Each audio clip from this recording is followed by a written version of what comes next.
Good morning, everybody. You seem a little sleepy today. Okay, wow. That wasn't an invitation to fall asleep. You know what's nice is in a story, or in life, I guess, when the good guys act like the good guys and the bad guys act like the bad guys. When the good guys do the right thing and save the day, and the bad guys are the villains. And it's really nice when that's consistent.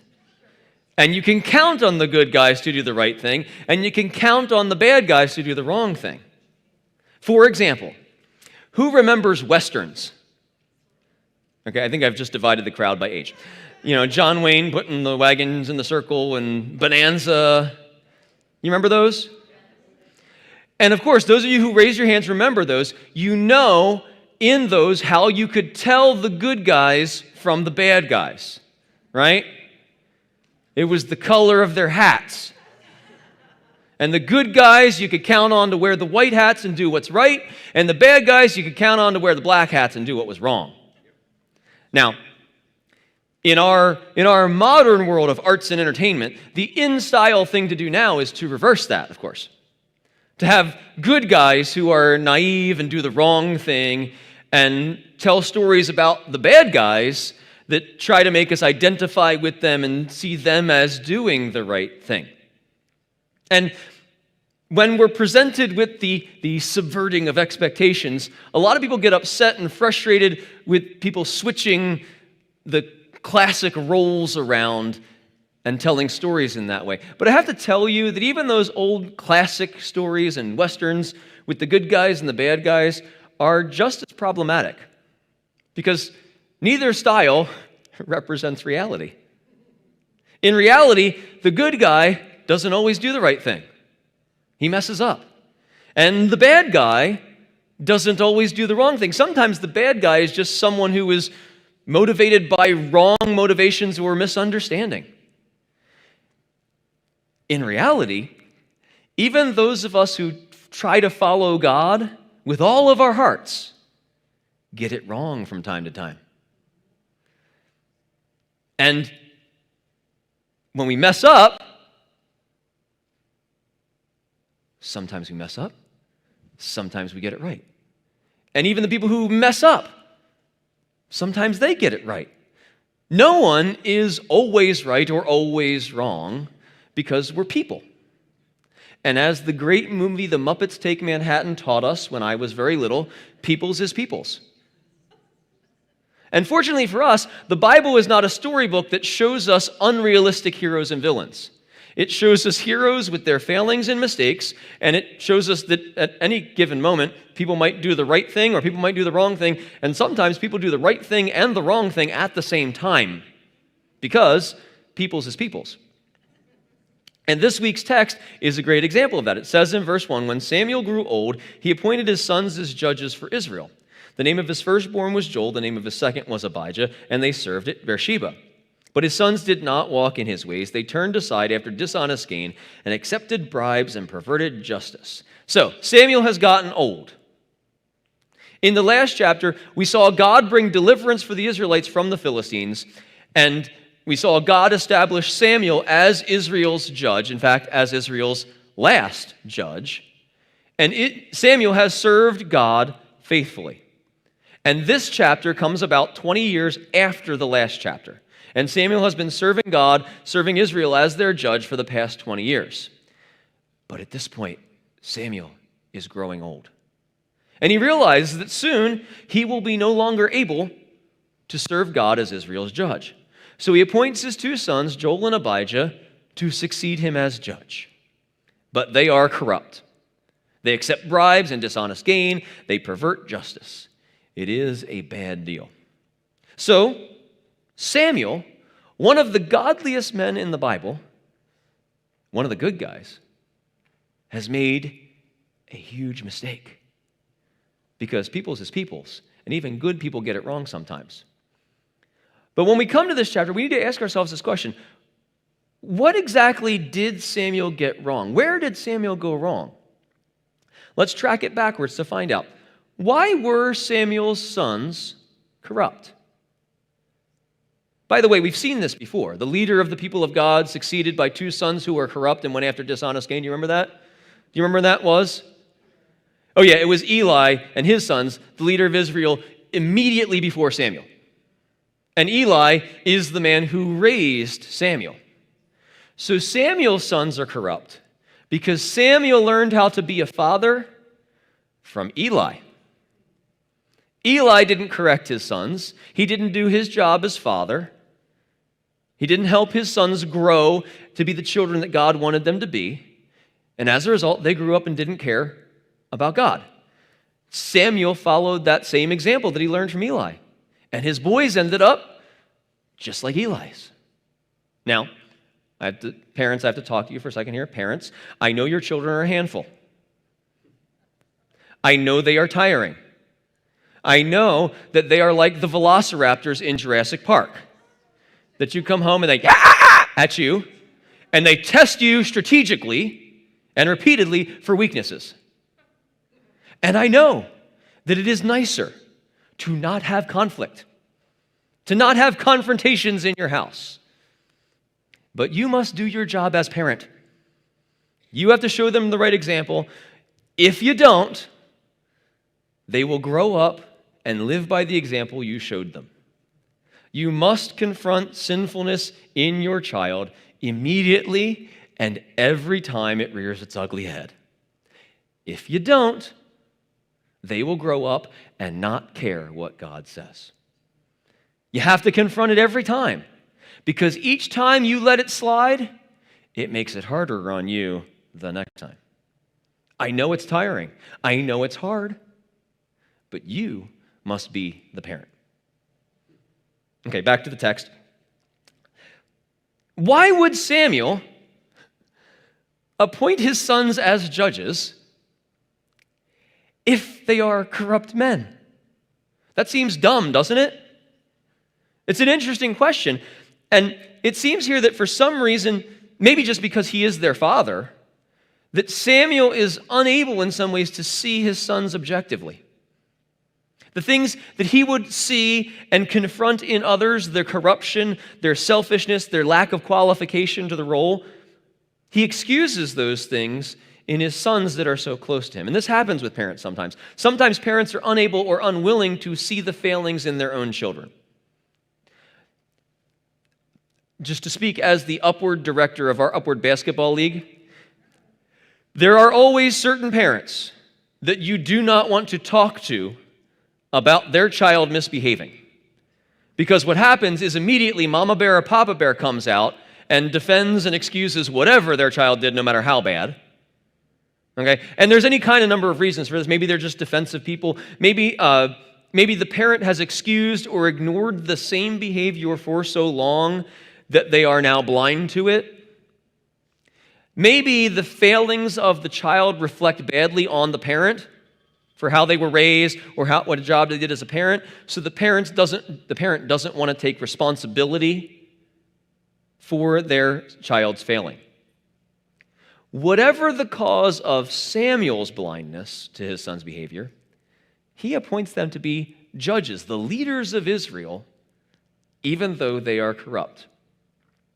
But we still haven't gotten to where Samuel went wrong. So let me ask you another question in figuring out where godly Samuel went wrong. It's sort of like the one that's on the screen behind me, but it's like this.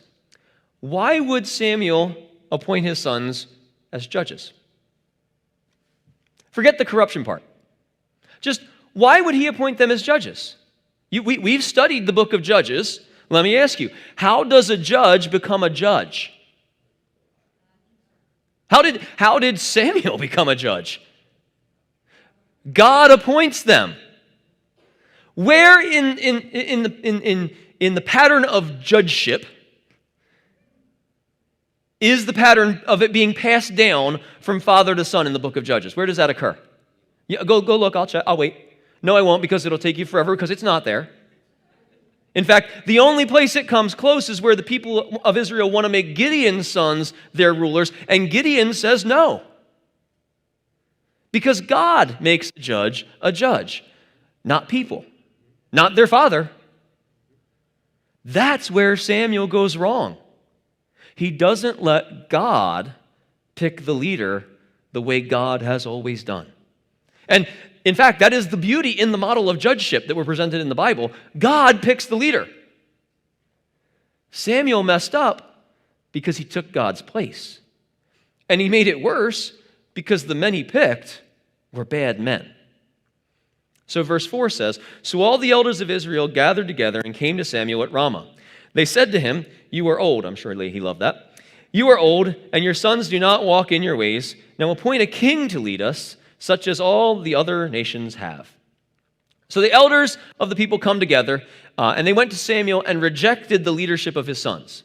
And in this case, they actually do something wise, because it is wise for the elders of the people to meet together and agree with each other that following leaders who are obviously ungodly, corrupt, and unfit to lead is wrong. They are wise to reject the leadership of Samuel's ungodly sons. But then they say, "Appoint a king to lead us." You see, like we said already, sometimes people do the right thing and the wrong thing at the same time. And even here, wanting to have a king in itself may not be a bad thing. God actually knew ahead of time that the people were going to have a king. Way back in the book of Deuteronomy, God gives them the requirements for the godly king when they ask for one. So asking for a king in itself may not be wrong, but the reason they ask for a king is wrong. And they give two reasons here. One is that Samuel's sons are bad leaders, and two, to be like all the other nations. Now, that first reason, that Samuel's sons are bad leaders, may be a reason to reject the authority of corrupt leaders. But it does not necessarily mean a king should be appointed. They took it a step too far. And as for number two, we see over and over and over and over again in the Bible how God's people get themselves in trouble by wanting to be like everybody else. Now, as for which of these two reasons the people give is the real reason they want a king, that's going to become obvious as the story goes on, so hold on to that thought. But we have to understand, and the people need to understand in the story, that there is a difference between a judge and a king. Okay? God raised up a judge to lead Israel for a certain period of time and out of a certain crisis. And after that was over, the judge usually went back to his normal life. Even in extraordinary cases of judges like Gideon or Deborah or even Samuel, who the people came to afterward to have their disputes settled, the authority of judge did not pass on to the judge's child, because God picks a judge. As Gideon said when he told the people no, Yahweh will rule, not the judge. And just to state the historical obviousness, Israel had done fine for more than 400 years at this point without a king. And a king is different. A king rules his whole life, and then the office is passed down to his descendants. He was the ruler over the people, and it showed even in the authority to pick the next ruler, which may be a problem, by the way, we have in the Roman Catholic Church with popes picking the next pope, but that's not neither here nor there. He picks the next ruler, usually his children. But wait a minute. What did Samuel just do? He appointed his sons to succeed him. Which pattern does that sound like? Does that sound like judge or kingship? Maybe it wasn't only the people who had problems with God's authority to pick the leader. Verse 6 says, when they said this, give us a king to lead us, this displeased Samuel, so he prayed to Yahweh. So Samuel was upset when this happened. Samuel sees the ungodly motives of the people requesting a king, and he is upset. He probably also feels personally insulted by the people, but his reaction is to pray about it. Good response, Samuel. Pray, take it to God. When something in your life upsets you, particularly when it is a conflict with another person, you should pray about it. But don't just pray about it to complain about it. Don't just pray about it to be self-righteous about it and how great I am and how horrible that person is. The point of prayer is to change you. So pray that God will get your backside in line with his plan. That's what your plan should be. Prayer should be all the time. Whether it's your plan or not, pray that God will get you in line with his plan. That's what Samuel does here. Because even though he messed up, he's still a godly man. And sometimes the good guys get it right. And what God tells him is to listen to the people because they're not rejecting Samuel as their leader, they're rejecting God. That's what God tells him. And this is God gently reminding Samuel that in judgeship, God is the ruler. And the people who have been constantly and repeatedly rejecting God. By the way, this is dumb. The people think they're going to benefit from having a king, but if they would just live their lives the way God told them to, they wouldn't need a king. God has shown over and over and over that he is faithful and he will provide every need they have and bring them through every circumstance and every situation if they would just follow him. To choose an inferior human king over the God of the universe is ridiculously dumb. But this is the way people are. God says he's the definer of right and wrong. But we listen to the serpent's lie and believe we can be like God, defining right and wrong for ourselves. And when we do that, we mess things up, and it is dumb. And that's what happens here in this story. They're rejecting God, not only as ruler, but they reject him even as God over and over and over. So God says, Sammy, take a chill pill. They are rejecting me, not you. And by the way, you weren't far off from them by appointing your corrupt sons to succeed you, because that wasn't going to fly either, bud. So, go warn them, give them a king, but warn them because a king is different than a judge. Now, they're not going to change their minds. They ought to, but they're not. But warn them anyway. And the warning that Samuel is to give them here is what we would call informed consent. Go tell them what's going to happen ahead of time so that when it does, they can't say, oh, we didn't know that was going to happen. Let them know ahead of time so that when it happens, they are accountable. They are responsible for that choice. So in verse 10, Samuel told all the words of Yahweh to the people who were asking him for a king. Now, I want to point out briefly here that in that verse, what we see is that Samuel got his backside in line with God. After a brief moment of being upset, Samuel submits himself back to the authority of God. And this is what we should do when we step out of line and go our own way instead of following God. As quickly as possible, get your backside back in line with God. Verse 11, he said, "This is what the king who will reign over you will do. He will take your sons and make them serve his chariots and horses. They will run in front of his chariots. Some he will assign to be commanders of thousands and some of 50s, and others others to plow the ground and reap his harvest, and still others to make weapons of war and equipment for his chariots. He will take your daughters to be perfumers and cooks and bakers. He will take the best of your fields and vineyards and olive groves and give them to his attendants. He will take a tenth of your grain and of your vintage and give to his officials and attendants. Your men servants and maidservants and the best of your cattle and donkeys he will take for his own use. He will take a tenth of your flocks, and you yourselves will become his slaves." So what is this king going to do? Well, look at that passage over and over again. Over and over, God says he will take. He will take, he will take, he will take. Kings are takers, not givers. And Israel needed to realize that if they rejected God for another form of government, that government would take, not give. And before we go any further, let me drop a truth bomb on you here. Your government are takers, not givers. So when elections roll around, if you are voting for someone because you think they're going to give you something, you is an idiot. They might give you one thing, but only distract you from the 10 other things they're going to take.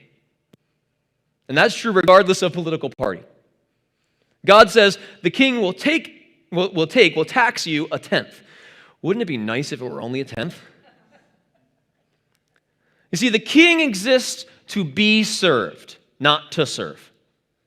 The government exists to be served, not to serve. That's why they think you exist, is to serve them, is to keep the government going. That's how it works.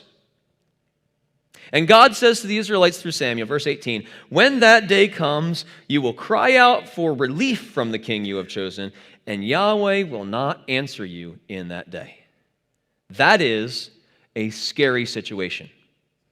God says this choice is not going to go well. And they're going to cry out for relief from the king they've chosen over God. But when they do, he's not going to answer. They made their bed, they're going to have to lie in it. If nothing else puts the fear of God in you, it should be when God says, "I'm not going to answer you when that happens." If God says to you, "If you do this, things will be so messed up that when you cry out for me, I'm not going to answer you," you really ought to change that course, right? You shouldn't go that way. The Israelites should change their mind and say, no, we're going to go with God instead. That's a better option. But, verse 19, "But the people refused to listen to Samuel. No, they said, we want a king over us. Then we will be like all other nations, with a king to lead us and go out before us and fight our battles." They say they want a king. And God's going to give them the king that they want. He's even going to give them a king who looks like the king they want to have. And that's Saul. And after Saul fails, God's going to give them a man after his own heart. Maybe, just maybe, if they had waited for God, they could have had their first king be the man after God's own heart. But look back at verse 20, because their reasoning has shifted. They say, "Then we will be like all the other nations, with a king to lead us and go out before us and fight our battles." Wait a minute. What happened to Samuel? Your sons are corrupt. Oh, that wasn't the real reason. Okay, I see now. They want a king to fight their battles, they say. But what happened in the last chapter? God just won an incredible battle for Israel, so that isn't a real reason either. Israel already had a king, God. But that made them different than the other nations. They wanted a king just like the other nations have. They wanted to be like everybody else. And this is the tragic part of the story and where the biggest lesson for us comes in. They rejected God, the perfect ruler, because it made them look different. And they wanted to be like everybody else. That's sad. They rejected the superior to fit in, to not be different. It was never God's plan for his people to be just like everybody else. And the same is true for us. It is never God's plan. It is not God's plan for Christians to be like everybody else, to fit in. And we look around at others who claim to follow Jesus, especially in this last month we finished, and we see so many other people who claim to follow Jesus going out of their way, dressing, screaming, shouting at the top of their lungs, doing everything they possibly can to say to the world, "I'm just like you. Look at me. I'm no different. I'm not scary. I'm like you." That is tragedy. Christians today often try so hard to seem safe and non-threatening and no different than anybody else. But let me ask you this. If we're not different for coming here, why would anyone walk through those doors? If following Jesus doesn't make you different than not following him, what's the point? So many Christians today have missed that point. The Apostle Peter pointed it out very clearly, the difference that following Jesus makes. He said in 1 Peter chapter 2, he said that those who don't follow Jesus stumble because they disobey the message.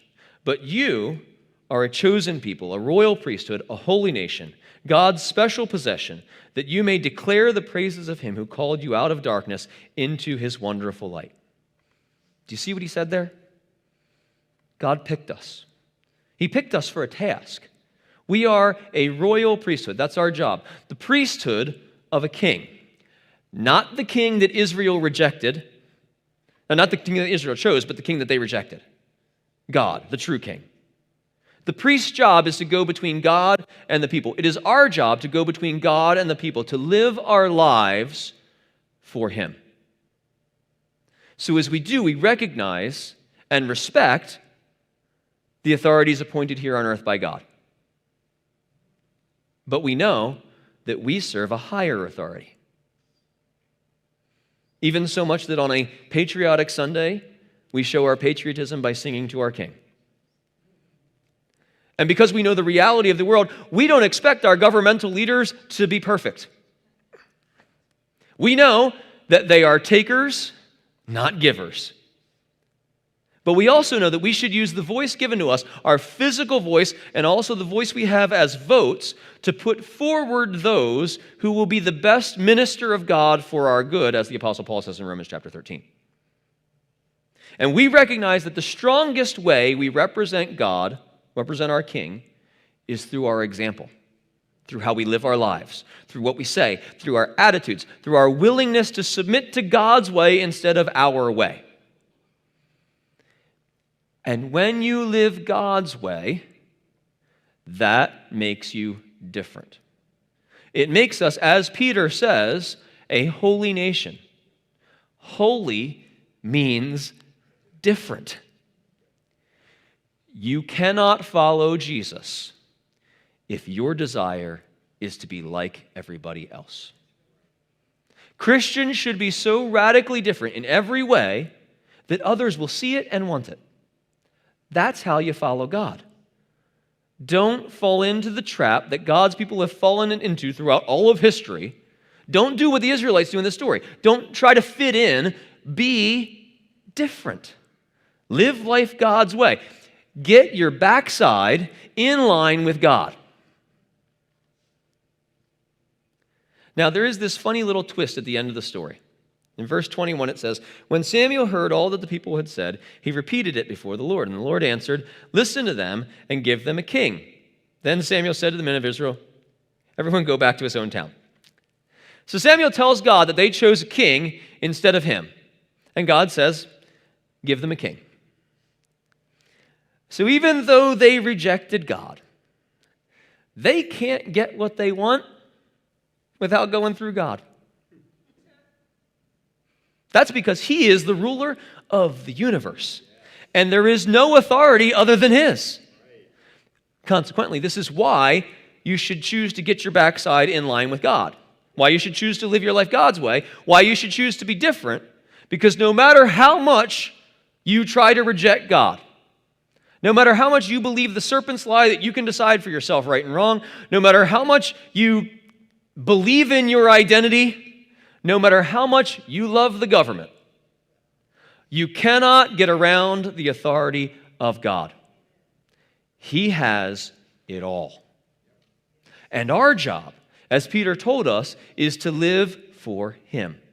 He called us out of darkness, the darkness of sin that engulfs this whole world, out of the darkness of sin that engulfs our hearts and our minds. He called us out of that into his glorious light, where true salvation is found.